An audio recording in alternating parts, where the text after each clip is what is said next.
You never think it could happen until it happens to you. This is a story of a husband, wife, and son. A true story. The husband is a very successful businessman, very wealthy. He puts in long hours on the job, but both his wife and young son suffer from loneliness. Every night they sit at the dinner table and they cry together because they miss him. And he misses birthdays and anniversaries. Now the father is already very successful, but still doesn't have time for his wife and son.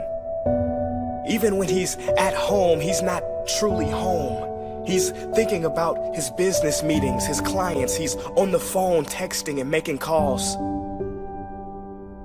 One day, the wife finally gets fed up, and she goes to her husband and says, "Honey, we are very lonely here. We miss you. Please, come back to us." And the husband very lovingly says, "Darling, for the time being, no one can replace me as director. They need me. Just hold on a few more years, and when I find a new director, I will have more time for you and our son, I promise." 6 months later, the husband was driving on the same road he took home every night.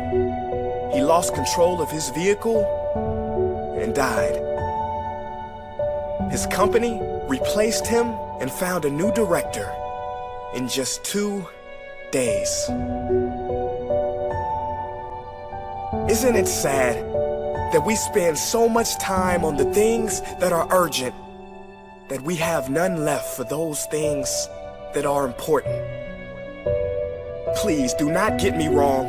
Striving for a better life and wealth for yourself and your family is great. Look, I don't think you can get too much money. But if money gets you, that's too much. If money becomes your God, if you make $1 million but lose your health in the process, is that success?